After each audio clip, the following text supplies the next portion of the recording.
Hi, my name is Loriann Mancuso, and I've been attending Valley now for a little less than a year.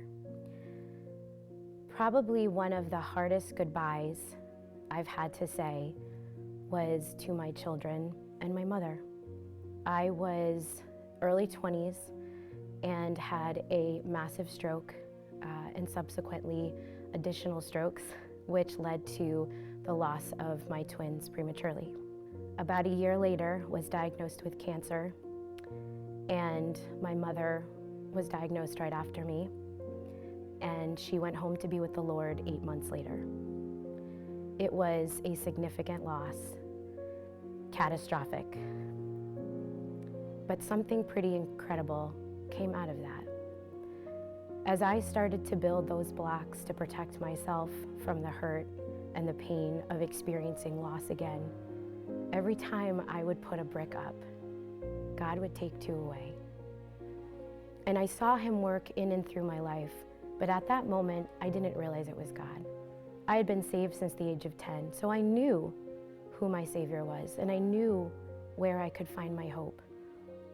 But in those moments when you are swirling in grief and just trying to figure out how to go on, you don't think that, but something inside of you keeps going. And that's the Lord. Relationships are so important in our lives, but sometimes they're only here for a short amount of time. And I think, like everyone, when something catastrophic occurs that alters your life and changes you, the question why happens.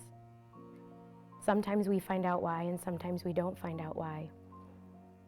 But to know the Lord as your Savior and to have that hope, that peace that passes all understanding in those moments of uncertainty and chaos and just plain being sad, he takes over. And one of the verses that was so encouraging to me throughout those moments and those years really was Isaiah 41:10. Fear thou not, for I am with thee. Do not be dismayed, for I am your God. I will strengthen thee, and I will help thee. I will uphold thee with the right hand of my righteousness. It affected how I picked people in my life for a very long time. In fact, I was probably closed off. But the most incredible thing about goodbyes is that they open the door for hellos. They may end a life, they may end a relationship, but they also start the beginning of others. My mom was an incredible example of who God was, who God is.